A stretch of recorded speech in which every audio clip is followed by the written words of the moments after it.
while I'm on vacation, I get a message from one of the dopest artists that I know. Really good friend of mine. We've become Who? really good friends. Her name is Adaorah. Really? Adaorah, welcome to the NIWSPACE podcast. Thank Yay. you. Our And first official guest. yes, our first official guest. We Ooh. don't know when this is going to air, but it's official.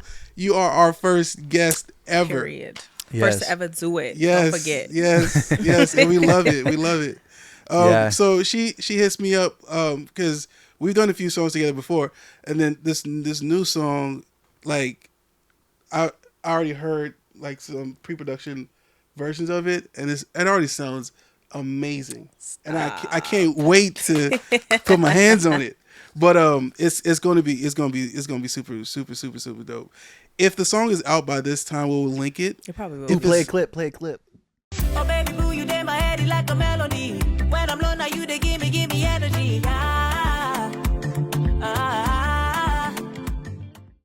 So she hits me up that the record was ready to go, and I'm like, I'm in Mexico right now, but when I get back, we're gonna get it going. And then as soon as I get back, she happens to be in Dallas, and like, okay, let's get together and try and work on the song. But I ain't having enough time to work on it yet. But I take my time. You know what I'm saying? I take my time.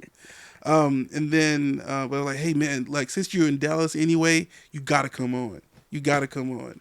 Literally on my page right now, on my Instagram page, I've had a lot of clients come in and out, and I put the wireless mics on them. Yeah. Yours is the only one I posted because it was just so much Oh, that was fun. you. That's That was her. me. Wow. But I have Yeah, braids wow. now. Yeah. I So just he's- connected it. Yeah. Exactly. So he's seen you, like us Oh. working in the studio. So, but yeah, so this is really dope that you're here. I don't think it's an accident. Thanks. You know what I mean? Yeah. So Divine glad timing. to have you. I love it. Yes.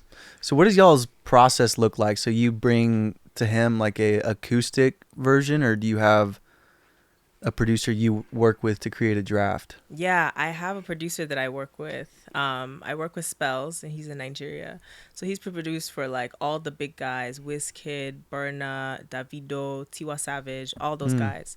And so we met, I think, like 2022, and we worked on my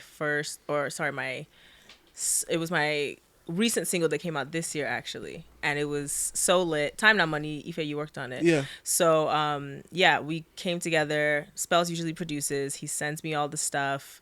If there's anything missing, I'll do vocals at home and then send it to Spells. He produces it, sends it to me, and I get it over to Ife. Ife does his magic finger things, and then he sends it back to me. And we launch it off. Yep. So you're mixing? Yeah. Sweet.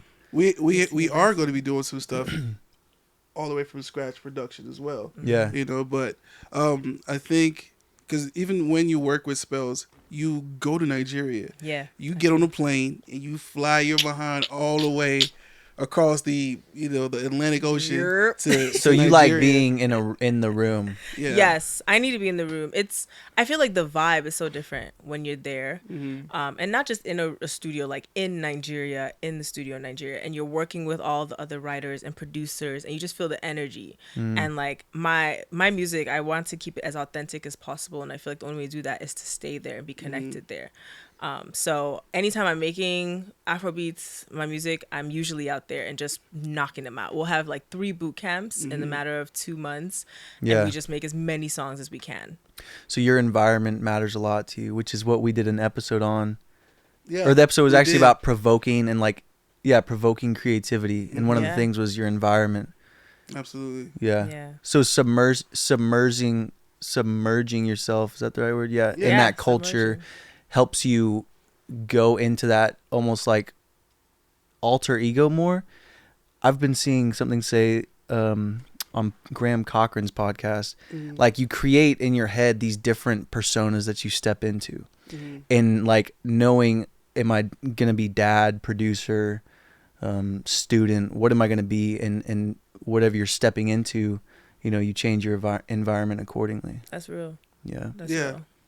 Yeah, it's really it's kind of like really cool hearing you talk about it now, because sometimes we'll talk before you go to Nigeria or sometimes while you're in Nigeria. Yeah. We've been in Nigeria at the same time before. Yeah, we We have. just couldn't connect. Like, Mhm. you know, so I know exactly what you're talking about as far as being in that space and that, you know, and even the stuff that we have that's like on the hard drives right now that we'll finish sometime.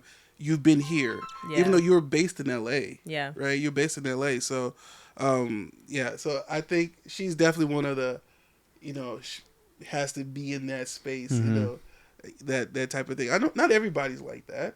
Yeah. But But I it's feel it's like good even- that you know who you are. Yeah, exactly. Yeah. And being there too, I feel like, because like my accent comes in and out, and Mhm. so it's like, but when I'm in Nigeria, like it's just full blown. Yeah, Like yeah. I'm. That's speaking what I've pidgin with noticed about him. everybody. I asked him, I was like, why don't you have an accent? And he's like, I do. Just I do. wait till you listen to me. And then I hear him on the phone, and I'm like, who's talking? Like who's talking? Literally, yeah. And Yeah. so But he it's has like the most American accent I've ever heard. Oh yeah, it's It called makes no s- assimilation. You know what I'm Yeah. saying? But code switching. That's It's what we code do. switching. Yeah. I try to put him on game. You know what I'm saying?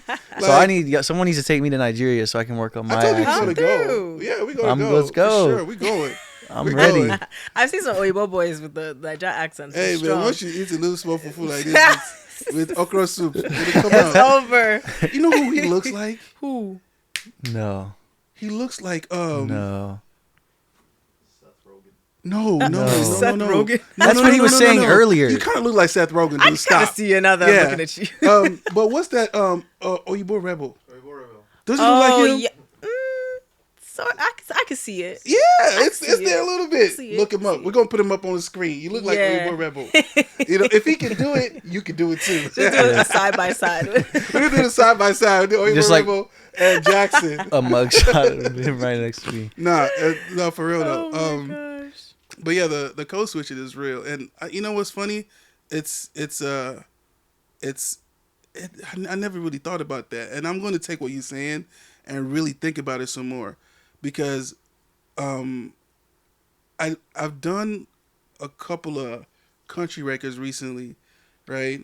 Right. Actually, in the studio right now, we have a country Nigerian artist. Period. He's gonna be on the podcast real soon.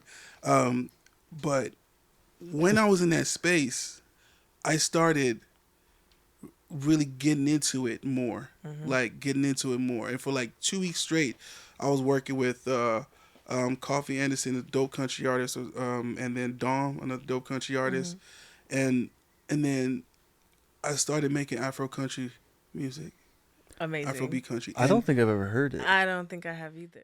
And it's that type of record. And why did it come? If I was just in my studio and I was like, man, I just want to make a country Afrobeat record right now, it would have not come out half as well as being in, like, I mean, my man's over here with a cowboy hat on right now. I do have a quick question though. Coffee Anderson comes in with cowboy boots on. Okay, and wait, a I'm hat on. confused. Is the country element like Southern American or is it like country Nigerian hybrid? No, I'm confused. Country, like Western American country music. Interesting. Okay, I got it. Yeah.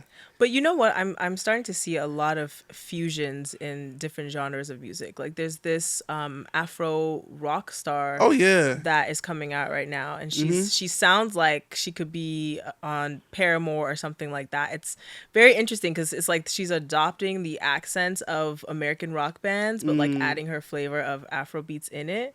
I can't remember her name. I'm gonna have to look it up. But yeah, she's coming up right now too. So yeah, I need to see what that. There was like 7-8 years ago. I was in Nigeria, and apparently the rock, the Afro rock thing is big in South Africa. Yeah. And then if you think about Amapiano is just EDM music. It's dance. It's dance music. Like house, it's dance house music with Afrobeat. That's what it is. You know what I'm saying? So if that can happen, I don't see any reason why, any other thing can't happen, right? Yeah. Yeah. But I'll let you hear it. Before you leave let me today. hear that. I gotta let you see hear what it. that sounds Yeah, like. somebody's got. I don't understand half of what's like. I don't understand how the fusion Once happens with country and once Afro. you hear it, Yeah, hear it, I need to hear it too. even the one we're doing too, it's that. You know what I'm saying? But anyway, digress. I gotta hear it. So Adaorah, Yeah. Jackson and I have a few things that we want to ask you. Ooh. This is not an interview; it's a podcast. We're just vibing. We having a conversation. We want But we we want wanna- to learn more. Yes. Okay. Yeah. With About your moi? help. Yeah. Okay. About you and your experience. A lot of things. I don't know. Because like I said, we talked about, This is the New Space podcast. free flow. Yeah. Right? Mm-hmm. And we talk about the ups and downs of being an artist Yeah. from the perspective of the producers and engineers that artists like you work with every day. For sure. So there are times where you, like an artist, you or any other artist, would be either in the booth or on the other side of the other end of the phone or whatever, and you might have certain ideas, things you want to do, and the mix engineer like Jackson or me could be like, man, if only you would look at it this way or think about it that way, it would really, really, help what you're trying to achieve. Yeah. And a lot of times, engineers are kind of quiet. They don't really say much. They mix the record, make sure that you're happy, and move on. But sometimes picking their brain could be a lot of value there. And the producers as well is like, oh, just make the beat and I'm just gonna do my thing. But then having those conversations about, how it all works out. And then also like artists who are accustomed to doing things on their own. They've always made their own music or always mix their own stuff, but want to take it up a notch and like really, really get it to like the professional level. How do you break into that? How do you find the right people to work with? How do you communicate with them? Do I need to go learn all the technical lingo? No, you don't. You know what I mean? Some of your experiences, we want to like learn about that. So working with Spells, if you guys don't know who Spells is, just look him up, SPELLZ. Look him up. He is dope, right? As you have some experience working in the camp with him, maybe some of the conflicts that have happened and how you resolved them, Yeah. Let's do it. so, I'm ready to spill the tea. Yes. So let's talk about let's talk about Time Not Money, Okay. right? Yeah. That was your single that you dropped late last year. Yes. No. It was earlier this year. Early this year? Yeah, it was It was early early. this year. Oh yeah, it was early this year. We're already in freaking. I know. Oh jeez. I know. Are The we year halfway is- through? We're halfway through we're more than halfway through the year. Listen, the year is running like the IRS is chasing it. For Okay, real. I'm confused. So on that record, tell me, let's so I remember when I came on, there were some things with the files and then there's some other things. Yeah. Yeah. Let's talk about some of those things. What was Yeah. that process like? So, Time Not Money was like almost a year and a half in the making, Wow. right? So we recorded it. I think it was 2022, end of 2022, and I was working with Spells. That was my first time meeting Spells, and we worked together. And this guy who has been helping me kind of navigate the Nigerian industry, Michael Odiong, he is a GM at Premier Records. And Premier Records is like old school. They used to house all the big old school guys back in like the 80s and 90s. But, like Maven and all of them have kind of come up since then. And Michael Odiong introduced me to Spells. We went to go work on this song. And it was just a vibe. Spells liked it. I liked it. We were all vibing. And then we actually got Mike O'Cree to come as well to record his portion of the track. So Time Not Money is a remake of one of the 80s Afrobeat stars. It's a remake song. So we decided to take it, make it modern, and just, bring the love back for the song. So we got... We got Mike O'Cree in the studio, and he completely took over the session. Like, he was there. Like, you could tell he missed the studio because it's been a while, I think, since he's made music, and he was just vibing, right? And so I pulled Spells aside. I said, "Hey, does he know that we're like remaking this? Because we're just basically doing the same track, And he's like, don't worry, we're gonna clean it up, do all that stuff. So I'm like, all right, I have to just trust the process because I can be very meticulous about things. And so if things aren't going the way I imagined it, I'm like, what's going on? Like, wagwan. We did all that stuff, and then we just kind of held it.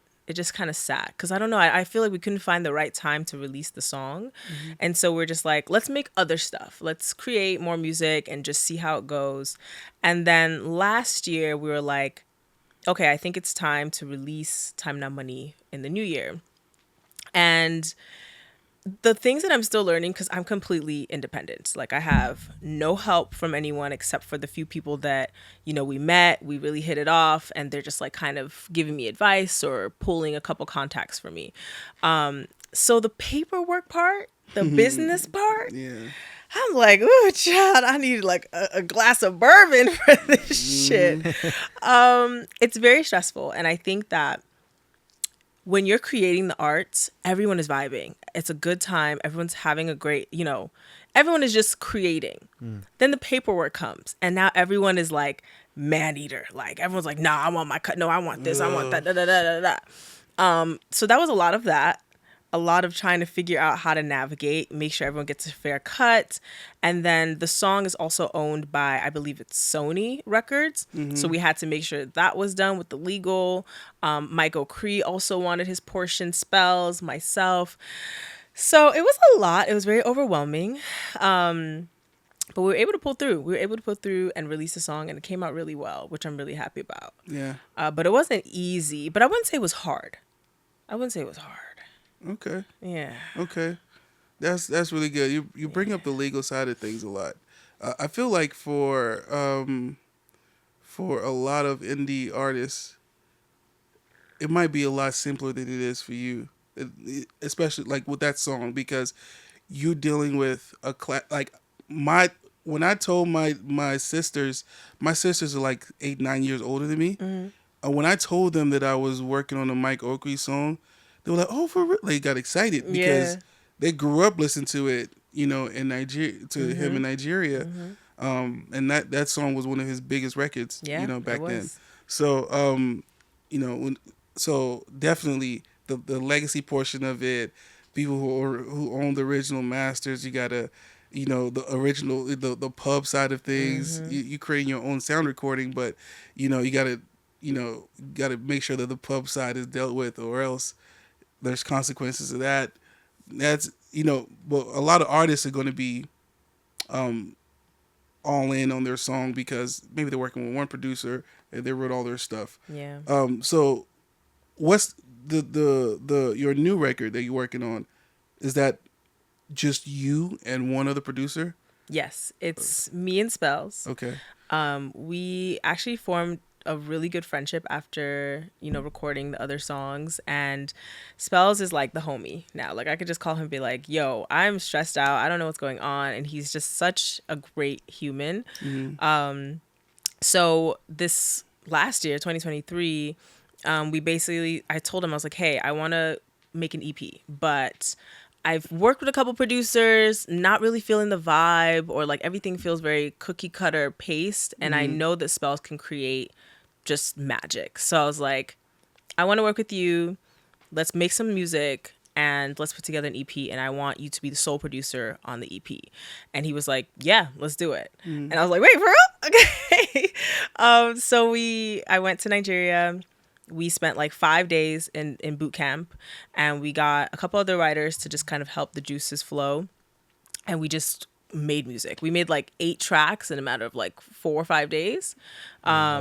And it was so much fun and really exciting. And I just love working with like other writers too, because they are so good. Like they be like, the storytelling is so different there versus here in the States. Like I can easily write a song, like a pop song here or an R&B song, but like to take that and then, you know, mix it with the times and the lingo of Nigeria and the pidgin, you know, and the vibe and like the rhythms and the flow, it's so different. So it was like a learning curve for me, but I loved every minute of it. So yeah, Spells is my guy. That's awesome. So that means that on those songs you gotta do legal stuff with those writers too, or they work for hires. Yes, sir. We gotta so basically everyone was just like, you know, I don't mean to toot my own horn, but I'm like very likable. No, but like people really with me for some reason. And so you know, I give it to God, honestly, for just helping me being able to navigate these spaces and just being me. Because people just want to work with me. Like, they're just like, yo, I like your vibe. I like your sound. Let's make something. And then we'll work out the stuff later. And so all of us were just in agreement. Let's just work. Let's just put together some stuff, see how we like it. And then we'll talk like the legal stuff about how we want to split it and all that stuff. So right now, Juice is about to come out. And so that's one of the songs we worked on. And now we're working through like the paperwork and stuff, but it's very amicable. Like, everyone's on the same page. That's so good. yeah, it's a good vibe. That's good. It's not always the case though. I know. I've heard some stories. I can give you some stories, boy. I've heard some stories. Boy. But Child. So why not lay that out beforehand? Because you don't know exactly everyone's specific, like, what they end up doing. Yeah. Yeah. We lightly talk about it, just about, oh, you'll get splits, you'll get publishing points. If there's a fee, we can do that. But one thing the Spells always tells me is that when you try to get too much into the business from the beginning, it can cause like tension or like cut off the creativity or excitement for the project. Right. So we know that you're going to get what you're going to get, but let's make the music first and then figure out where we go from there. Because like, if we make all the music and we don't fuck with any of it, then, I can give you money for your time. But like, Right. So. So, that's a really, really good point. So I'm thinking for everybody, you kind of have to read the room, right? Yeah. Understand who you're dealing with, what you're dealing with. It might be some situation people are so used to doing the business up front. They're like, hey, how we doing this? Are we doing this? There's 3 of us. Yeah. Oh, there's a Nashville saying that I learned from a friend. Is like, you write a word, you get a third. Oh. Yeah. So it was 3 of That's us. true. I put in one word. We're going 33% each. Yeah. And then just keeping it simple. Let's keep it moving because, like you said, we want to keep that creativity flowing, right? So some people might do it that way. Some people might be more meticulous and be like, well, you wrote like 2% of it, so you should get 2%. Yeah. You wrote 2 words, that's like worth 1%, or the significance of what you wrote might not be that great. And I think ultimately speaking, I don't know about you, but for me, like, people who want to be like that nitpicky, I'm just going to be careful with them because I'm like, it's just, I don't like working with selfish people, man. Yeah. I don't Right. like And working- ultimately, if like the songs, if you have a hit song, it's just an open door to now you have this responsibility. It's like getting married. That's a starting line, not a finish line. Yeah. So it's Yeah. like that. It's so the people who, when you split it, like if you put in a word and get a third, Yeah. if it's a good writer, it's more about building that relationship and having that momentum going forward, I would assume. Yeah. And sometimes that one word could be so pivotal in the way the song comes together. Yeah. And the reason I don't want to stay on this legal thing, but I'm literally dealing with something right now where I'm having to go put in a takedown notice for a song. Yeah. Wow. Right now. That's mad. Right now. I That's put on a takedown mad. notice. By the time this episode comes out, it'll be done. Period. You know what I'm saying? So I hated that it had to happen that way, but It's had to true. happen that I way. feel like I've worked with a lot of people where, especially producers, that are like, I went into this with good faith and then I got screwed over. Yeah. Like, this guy didn't do this, or he didn't pay me this, or he put the music out, didn't get any credits or anything like that. So hearing those, I want to make, like, I try to navigate as carefully as possible to make sure, hey, you're going to get your portion. We're going to work it out because I don't want to do bad business. It fucks up relationships. It's more than just the song. It goes Right. beyond that.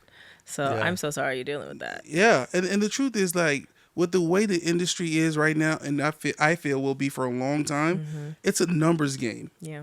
If you're trying to put all your eggs into one basket, like, oh, this one song, I got to get every single ounce that I can from it, and that's all you focused on, and good for you. I would rather have 5% of 100 songs than 75% of one song. Yeah. You know what I'm saying? Because what's the Right. likelihood that one song is going to do that great? If I'm in a whole bunch of songs, 5% could be a lot, depending on what happens with the record, So I mean, I think for producers and artists, maybe have a mindset that you should be always ready on any given song to leave value on the table. Yeah.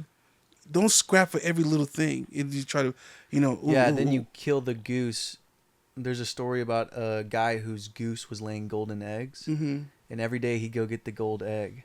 And then one day he really wanted an extra golden egg, so he killed the goose to get the extra golden egg out of it. And that was it. And that was it. Yeah. Yeah. Mad. Don't kill the goose. Don't kill the goose If for you that only get one egg. just be patient. Be patient. Appreciate Use it. and just go on. Wait for the next one. That's So real. switching over to something else real quick. I know that you also, apart from being a really, really good singer, and I'm sure we've already played something, so people already heard your voice, but you also write, because I've seen you on Instagram with a keyboard, and you write, and you can record yourself. You have a microphone, you have an interface, you have your own studio basically at home. How was that? Because there are going to be some people listening like, hey, I haven't recorded myself, like, or people who are doing it and like unsure about what they're doing. Yeah. What's that been like for you? What is it like for you? Because you still have to do that. Yeah. Okay, so I can't produce. Okay. I don't know how to make a button make a sound, Okay. but I hear it in my head, not to sound schizo, but I hear it. So like What was that? what? But I feel like even when we work together, there's been times where I'm like, no, I need it to be like da da da, and I want to hear like a synth in there or something like that, Right. and we just work it out together. So like everything else I've done though, like recording my vocals, like getting certain sounds on the track, I just learned that on YouTube University. I'm not even gonna lie, and it was out of just because frustration of I can't get in the studio or it costs too much because I'm independent, so I gotta pay for everything. Let me just learn. You know what I'm saying? I Googled the best interface to use, the best mic to get, what I can use to like fuse my vocals so it doesn't bounce off and stuff like that. And I have like this little note sheet that I plaster on my wall of like how to edit my vocals and like add the little EQs and all that stuff. I'm still learning, but it's enough for me to, if you need my vocals, hey, I need you to add extra layers here. Yeah. I can just do it quickly and send it to you. Right. You know, and I feel like because of that, I'm able to work more efficiently. I feel more confident too with like getting stuff done. And also too, when I'm in the studio sometimes and I'm recording music, I get shy with ad-libs. Ad-libs are like my Achilles heel. I don't know why. Yeah. I just be feeling like, no, that sounds weird. Oh, that's off key. Ugh. So Yeah. I can go home in the comforts of my space and just play around with things, Right. do it as many times as I want, and then just send it off. So would you recommend to like other artists, would you say that's like very important to have a setup, and especially to create like little demos and rough drafts to take to other engineers and producers? Yes, absolutely. A must? Absolutely a must. I think you can always work with someone if you have someone like, if I had access to you every day and you're like, oh, I'll just do it for you pro bono and then like whatever comes out of it, cool. But you have bills to pay. You have bills to pay. So no one's going to keep doing that stuff for you for free. Yeah. So take it in your own hands and do it. So some of what we talk about is, okay, we encourage artists to have their own setups, Yeah. right? But then like by the time you're ready to record like your final vocals, you've practiced the song, you know the song, you want to record your final vocals, that might be the time for you to go to a studio where you don't have to focus on anything but giving a great performance. Yeah.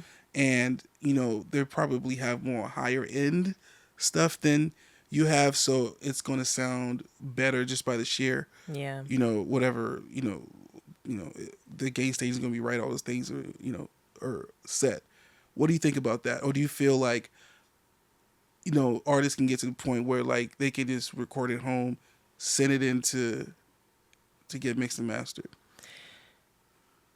That's a good question. Me personally, I like to record majority of it with the producer in a studio because they know how to play around with the boards and all that stuff, and they know how to, whatever y'all be doing, y'all be doing it right. Engineering stuff, yeah. And so then whatever is remaining, I like to go in the studio. But eventually, I would like to get to the point where I can just record the full first verse, second verse, hook, everything, and send it over. And then y'all do your thing with the mixing or producing or whatever. I do think though, in order to do that, you have to have good equipment. When I first started out, I had like this Amazon mic, and it clearly wasn't good quality. But I got me a nice mic now. It's Okay. fire. Like it's on Vivo. Burna Boy was singing on it. Go check it out. What is it? I forgot the name, Oh my gosh, no. but it's really nice. You know,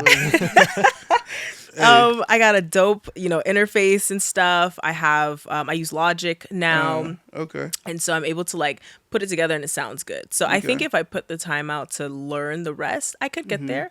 But a part of me still feels more confident when I'm with you or Spells and we're just doing it and hashing it out, because sometimes what sounds good to me, you're going to be like, nah, try it this way. You know what I'm saying? So it's like a collaborative effort. Right.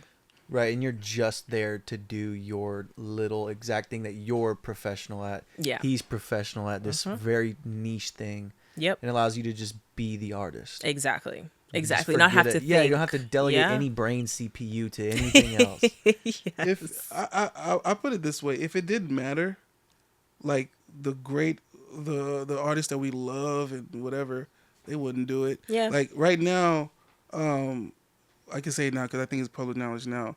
Burna Boy just built his own studio in Nigeria. The engineer that helped them to source everything and get all the the microphones and everything and interface or whatever. We worked on it together. I helped him put all that stuff together, and he got the same stuff that he was using in Shallow Studios and the big studios in Hollywood, which is he got one of those C800s, $10,000 microphone. Got the CL1B, it's $5,000. I'm sorry, did you say $10,000 Yeah. microphone? Yeah. God. He got the CL1B, which is like a $5,000 compressor, and like in Nigeria, in his studio now. Wow. That's what they're literally right now, as we speak, working on his next album on. If it didn't matter, you know what I'm saying? Yeah. They wouldn't, because management was like, "Dang, why did it cost me so much?" And he was like, "Nope, You need the quality stuff. It's an investment. If we're gonna be competing with the Dua Lipas and the I don't know Taylor Swift's. Taylor Swift's or whatever. Taylor Swift uses one of those Neumann U47s. They're like $12,000. You know what I'm saying? Yeah. So it's not just the money, but there's a certain thing to it, right? Now, are they at home using those type of microphones? Like, no. When they're writing at home, Taylor Swift probably has the money to do that. Probably. Yeah. Probably. Yeah. But even that, the one that Burner just got, it's in his studio. Yeah. It's not in his house. You know what I'm saying? Yeah. If he's traveling or in a hotel, he's not going to take a $10,000 mic with him. He's going to take one of these, the SM7Bs. You know what I mean? Yeah. So it's an investment. Yeah, it's an not easy. investment. But there's a reason why the best do invest in it. Yeah. Yeah. Like, you just look at who's the best and what are they buying. You got to There's a reason. differentiate yourself. Yeah. You know what I mean? So I think it's important. Like from my personal experience, whenever I've had people come in and they don't have microphones at home or interface and they don't practice on their own, it's a lot more work in the studio because they don't understand the etiquette. They don't understand the distance from the microphone. If you're having to deal with this space all the time and having to work with a microphone, by the time you get here or any studio, it's gonna work, and we don't have to be dealing with that. We can move. Yeah. You know what I'm saying? So I think that's important. And if there's anybody who's listening and you need advice on like what kind of equipment to get, we'll create. You know what? Let's do this. We'll find out what your mic is, what your interface is, and we'll create an Adaorah package. Yeah. And then cute. we'll also create like just if it's because it might be like too high priced, so we might do like we don't know. Mics range from all prices, and she doesn't yeah, know. we'll see. But then we'll have an alternate package that you can probably get. But we'll get you the Adaorah package. Yeah, we'll have that's the Adaorah cute. package and the budget Adaorah package. the brand X. Adaorah Yeah. I love it. I think that'd be good. Yeah. So what's the future looking like? What's next like overall? What's up, Dom? What's next on Adora's? That was funny. What's next on Adora's agenda? Like, is there an album coming in the future? More tours? You know, Yeah. and where can people find you, man? Okay, yeah. So I have my next single coming out. Ife's working on it, so you know what's up. And then we're actually working to gear up for an EP. It's gonna be my first one. I'm so excited to just put out more bodies of music because I feel like that's the thing everyone's like, where's we need more. We need more. And then we're actually working on putting together like a mini intimate concert in Lagos. Okay. And so we're gonna get about 150 people in the room. I'm gonna put on a show, and we're gonna perform the EP and a couple past singles as Is there well. dates yet for that? Huh? Is there a date for that yet? No, TBD, but we're aiming for the first weekend of December. Oh, okay. Yeah. So, yes, that's what's coming. And then we're also working on some collabos as well. Okay. So there's some other artists that I'm chatting with right now, and so we want to put together some other single tracks. Dope. Yeah. So I have a question backtracking to the very beginning Yeah. about like putting yourself in an environment, and you live in LA now, right? Mm-hmm. How is that affecting your career and your inspiration? That's a great question. Is it good? Like, what's the best part and what's the worst part? I love it because I feel like there's so many creatives in LA. Yeah. Everyone wants to be something. If it's an actor, a singer, a producer, party promoter, whatever it is, there's so many people you can network with. So like, for instance, I have a show coming up, and I was able to easily find a bunch of instrumentalists so I could put together a band to perform my next set. And I probably couldn't do that as easily in like Chicago, which is when I came to the States. I grew up in Chicago. It's just such a huge space of resource for everyone. Right. So how do you, like, if I just moved to LA right now, I don't really have many connections out there, right? Mm-hmm. What would I do? Like, what do you do? Now that you just live there, how is it any different than me, like, finding them on Instagram or something like that? I mean, you Other do than you both. can meet them. Yeah, exactly. So I like to go to events. Okay, yeah. So I'll go to like networking events, artist panels. Like I'll go to even parties, honestly. Like I'll go to Yeah. parties, I meet people, I meet DJs who knows this person, and now I'm in a studio session. I met this guy in Nigeria, and so he knew some people out here in LA. And during which award? I think the Grammys weekend, he invited me to a listening party for Ricardo Banks. And so Ricardo is like, he used to be with Maven Records, and which is a huge record in Nigeria. Record label in Nigeria, and now I think he's working on his own solo stuff. But when I went to that, then I was like chatting with people, and I met all these other people in the industry, and then I met Ricardo, and I was like, yeah, I do singing, songwriting, and all that. He's like, oh, I'm having a session with Libianca tomorrow. Come through. I was like, okay, and I just went to some random studio the next day on a Thursday. You know, so it's about having the time and just going. Like it feels very random, but like involve yourself because that's how you're gonna meet people. Yeah. Yeah. Okay. Good. I like that. And Yeah. what's the worst thing? What do you hate about it? It's a very what do you do city. Yeah. Explain that. It's a very quid pro quo. What can Okay. you do for me? What can Okay. I do for you? And if they don't see any value in you, they're not interested. Ghost. Yeah, they're not gonna fuck with you. Like when Someone I said the ghost culture is thick down there. it's thick. So do you find that being a singer-songwriter, do you find that difficult? Because I feel like that's probably the most popular thing over there. Would that be right? Yeah, Is it's that the most stereotypical thing a person moving to LA would be going for? Does it make it harder networking since it's more condensed? Here's the tricky part.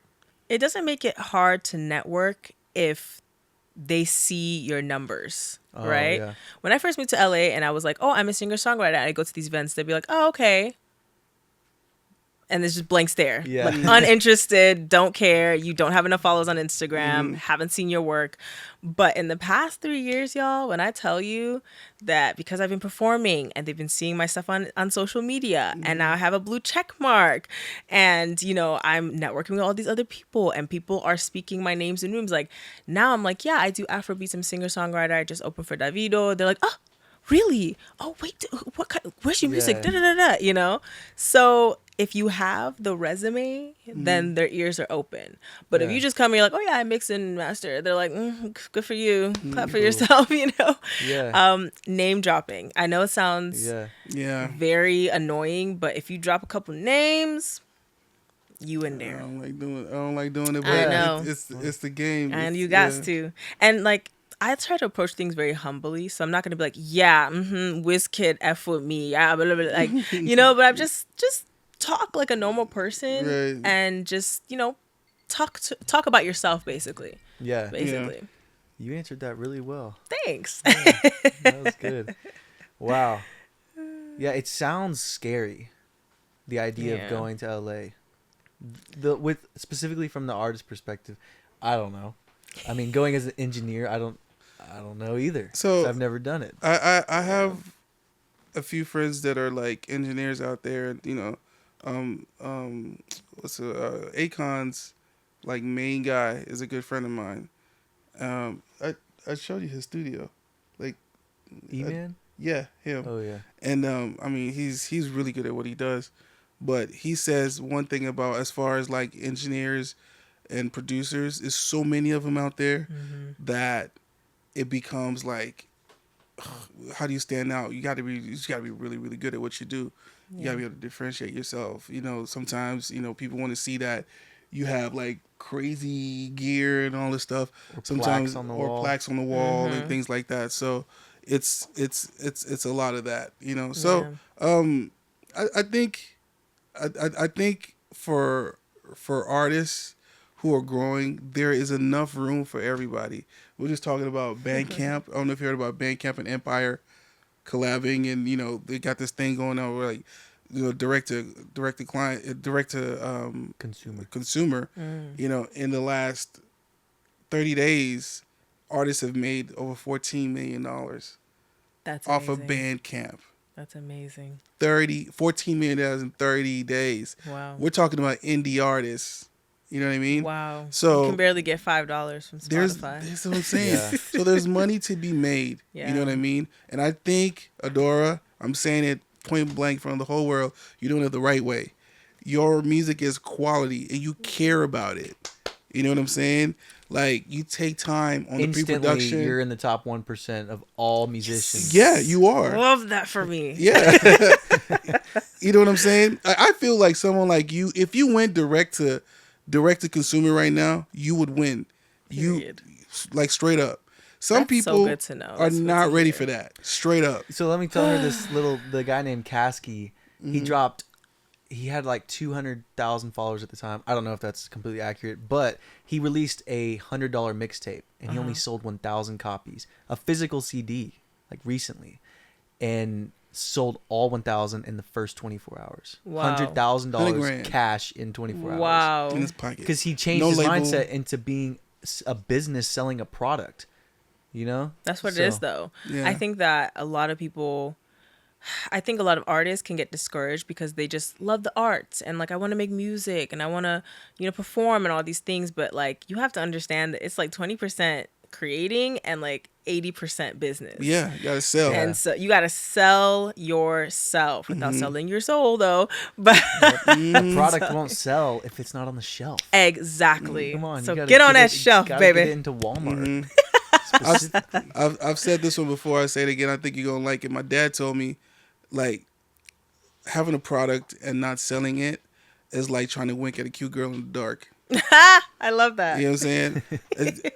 not gonna work. Every time I think about it, it makes so much sense. Yeah. You know, so artists that are out there, man, follow Adaorah because you'll see what she's doing. She, on social media, you even put me on to like how to like. I was trying to post one time, but like. She's like, no, don't do it that way. Do it this way. No, don't put the hashtag there. Put it behind. Do this. I still remember all that, but you had to learn and make sure you know how to do all that, and you're consistent with Yeah. it. You're not just flying to all over the world to make music, Yeah. and then that's just stopping there. You are constantly like. Every time I'm looking, your stories are popping. Yeah. It's on top. Your reels are popping. You know what I'm Putting them saying? out. So, And listen, I think another thing is like, I feel like I have so much to lose because again, I'm independent. I'm just doing this myself. I work a full corporate job to fund my music, right? I don't have any resources besides that. So like I can't be going all the way to Nigeria, spending thousands of dollars and just playing around. It's just not acceptable, right? So like all of that is so important to be sure that you're ready, because it's a mental game and like it's a long game, you know what I'm saying? Yeah. But all that shit matters. Your social media matters, your mixing, your mastering, your producing, all of it. Yeah. Right. So social media wise, would you say quality is more important over quantity? As far as content? Just as far as content goes.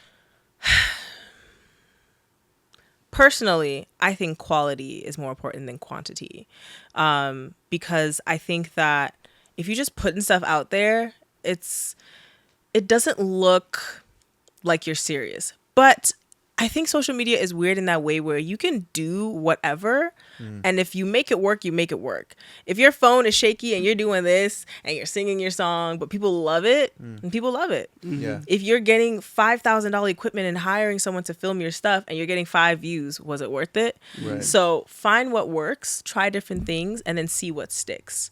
For instance, I started doing this thing, day in a life of a full-time artist and a corporate baddie. And it was just my phone, and I was just like vlogging my life of like working full-time and also doing music full-time. And people loved it. And I was like, why do y'all like this? You know what I'm saying? But I'll put like a video that I like had produced, and I did makeup and costumes and staging, and people were like, oh, this is nice, you know? So just play around with it. That's interesting. Okay, That's really and good. now, That's a nugget. I love that. that's really good. And now, music wise, quality or quantity?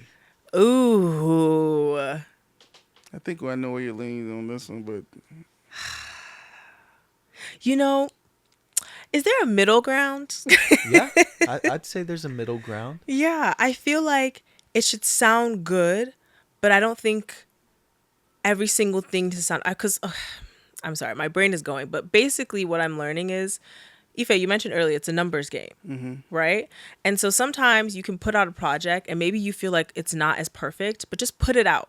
Just get it out there, get people to hear it. If they like it, make more of the same, create more music. And I feel like we need to start putting out more music to see what sticks as well. Right. And I feel like a lot of us, especially me, I get analysis paralysis. Yeah. And I'm like, oh no, but like the sound or the then and yada, yada, yada. And I'm like, it keeps me from releasing a song Right. that could have been so good. And we don't know. You know what I'm saying? I've seen a lot of artists that just release and they're like, oh, I did not know that was going to be anything, popping. Yeah, but like now Yeah. I'm here. So quantity, but add a little quality in there. Yeah. Okay. What are you defining as quality right now?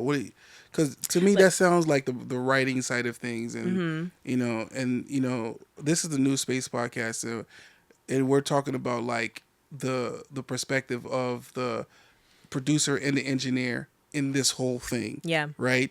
Where the artist is the foreground. Would you ever release anything that you didn't have professionally produced or mixed and mastered? That I haven't. Would Yeah. you? If it sounds good, yeah, You would? I think I would. Have you? And here's what I'm saying. I haven't yet. I haven't Next song yet. is gonna be unmixed. Okay. I told you I'm a perfectionist. But I just keep thinking about, I think it should be mixed, and like I think it should be in a place where it does sound good. It shouldn't sound like you record it on your iPhone or headphones and just like put it out. Like that one is unacceptable to me. I would never condone that. But I think that, you know, sometimes we want to spend thousands to get everything in such a perfect place and release it that like at the end of the day, no one is with that song and you invested so much in it. Right. I'm thinking of Rihanna's song Higher, where she's like, you take me higher, and she like her voice is coarse, she's like trying to hit that note heavy, it sounds like it's late at night, you know, there was no like sound really, I don't know how to explain it, but it's just very raw. But like that's like one of my reverb. favorite songs. I don't know if you guys have heard it. It's one of my favorite songs, and it just sounds pure. You know, not all this voice analysis and all that stuff. I'm saying all that stuff is good. All the pitch It's correction. overproduced. Yeah. Overproduced. Yeah. Yeah. Sometimes that takes like intentionality You heard to that? get there. So you remember what's that song from the Titanic movie? The one where Jack was holding her like this. What's with Celine Dion? Celine Dion. Oh, why is it not The in my song. head? Oh, we know the song. The song. The song. Yeah. That song. What we're hearing is a demo. So they did the demo, and then like, oh great, we love it. Let's go in the studio and get it done. And they could not get it to sound as good as the demo. And then they dropped the demo. That's what I'm talking about. Yeah. You know, it is. You know, like sometimes the real is so much better than, like you said, the overproduced. Yeah, right. but- Have you ever seen that YouTube video of the girl sitting in a subway playing her guitar? I feel like I've Have you seen a seen couple of things like that. But it's like that. It's somebody filmed it with their iPhone. Yes. And like you can pull it up and listen to it and enjoy it. Yeah. But if it's going to be sold as a product, like a record that somebody's going to go and purchase, Yeah. it's a different story, I would Yeah. say. But music is music. I mean, it hasn't started being recorded till, when do they start recording music? You bring up a good point. I've never seen a viral singing clip be released on Spotify. You see what I'm saying? Yeah. Like if it was really that good, like as you say, a product. because Spotify has requirements though to release your music on there. Yeah, it has It has to be requirements. like mastered and stuff. Yeah, but you can kind of like just go in there and put a limiter on it and, whatever, and make it hit the levels that it needs to Yeah. hit. You could do that.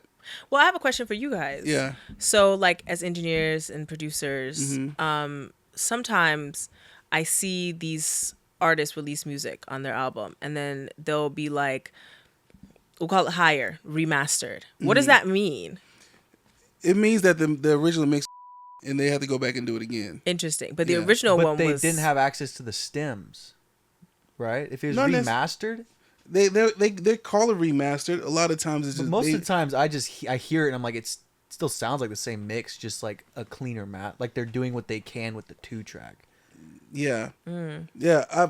I say what I'm saying because I know of people who have called a remastered, but they have the song mixed again. But nowadays, if depending on who you use for distribution, you can actually swap out the file if it's the exact same time length. Interesting. So if the song is 3 minutes 14 seconds, if you bring another mix and it's exactly 3 minutes 14 seconds, they can swap it out and you still keep your streams and you still keep everything. Oh, that's actually really good to know. Yeah. But it would be cool to have an old version and a new version. To compare and I think contrast. it's like a museum. Yes. I don't want to do my fans like that though. If it's the same song. A remix, yes. Like for instance, the Twilight Bomb song, the original song, the mix was trash.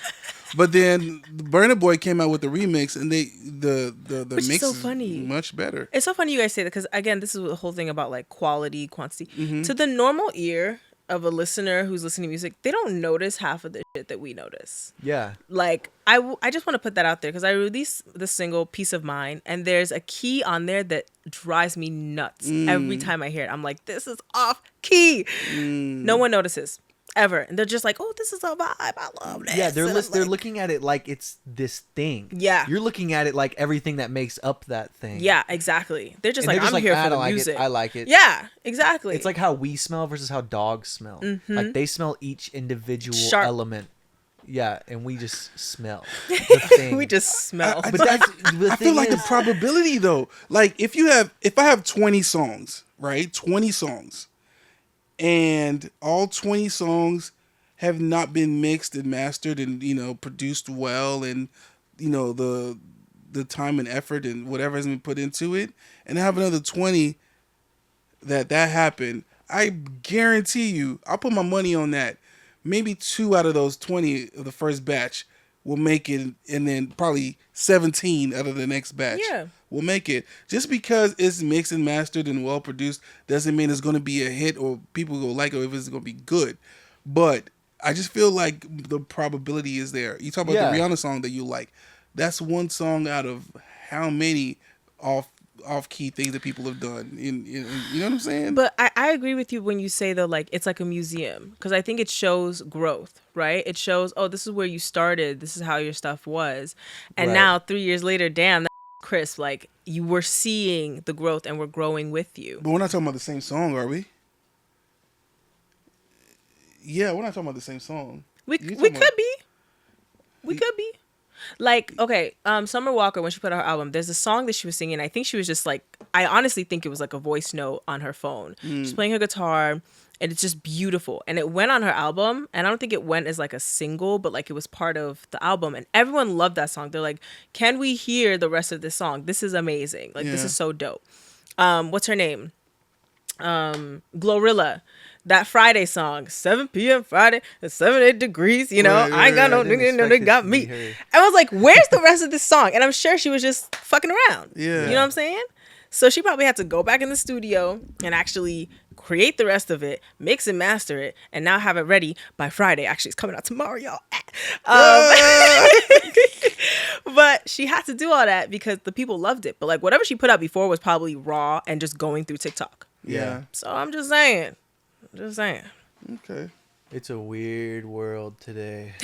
I know. It's The like- standards have changed. The Yeah, standards but have everything changed. that goes in, that everything that we pay attention to, it's all like subliminal messaging. Like they don't know why they like the song more. The average person doesn't know Yeah. why a good master makes them like a song more. They wouldn't Mm-hmm. even know that. If you played them both, they'd be like, they sound like the same song. Mm-hmm, exactly. But they would pick to choose the mastered one unconsciously. They're not aware of what's happening. We work behind the scenes. Yeah, I remember like years ago, before when I was just producing, I wasn't mixing and mastering, and I'll just attempt to like mix and master. You know, me and my wife would be in the car. She'd be like, "It sounded a lot better in your studio. Like, what's going on here?" And that was because I wasn't good at it. You know what I'm saying? But she liked the song. Yeah. She didn't like the way that it sounded sonically later because she'd be dancing whenever she come around the studio. Go over there in the car. She's just, you know, sitting there looking. You know what I'm saying? Because it doesn't sound good. You know, I just feel like, you know, there's a little bit of truth in everything that we've all said. You know what I mean? But there's so much competition. You know, we talked about this before. 100,000 songs a day being dropped. A day. You know what I'm saying? If your song is not like you haven't mixed it to the best of your ability or arranged it to the best of your ability or performed it to the best of your ability, you know, it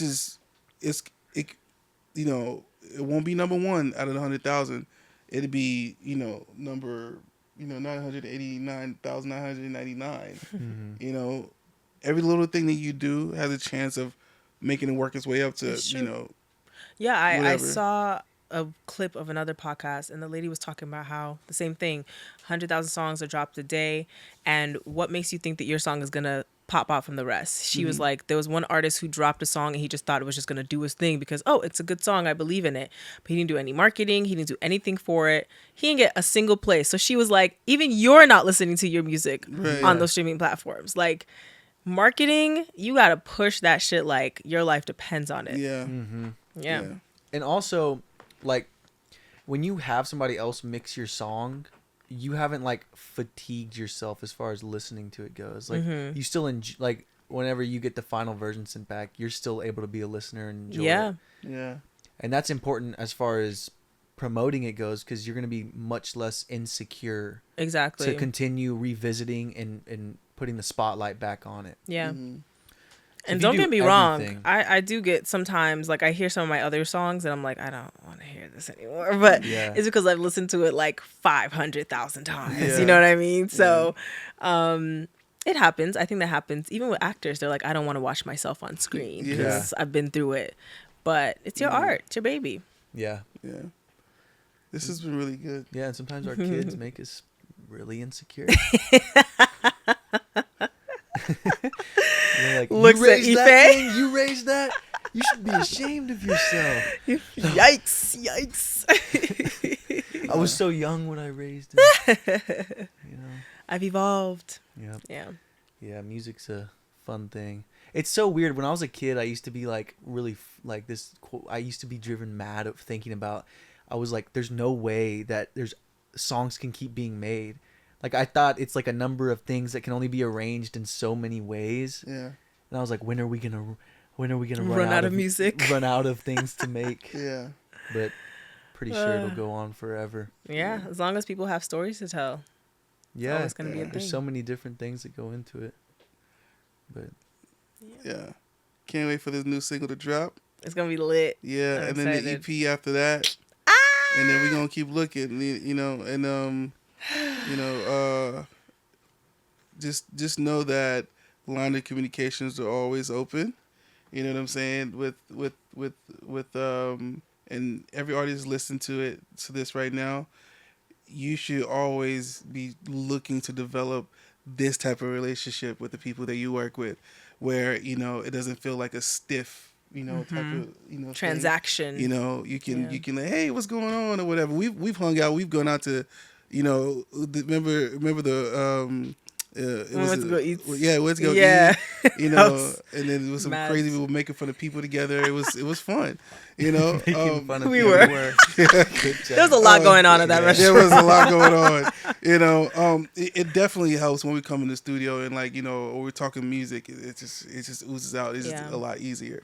Yeah. So hang out with your producers and your engineers. Yes. No, I actually so agree with that, Ife, because I feel like I've seen the stark difference between having a relationship with your producers and engineers versus being like, hey, I would like for you to do this, and they're like, okay, and then that's But it. I've got one final question. Okay. What does it mean for you to have made it?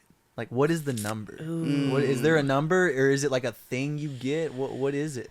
The limit does not exist. Honestly, I want it all.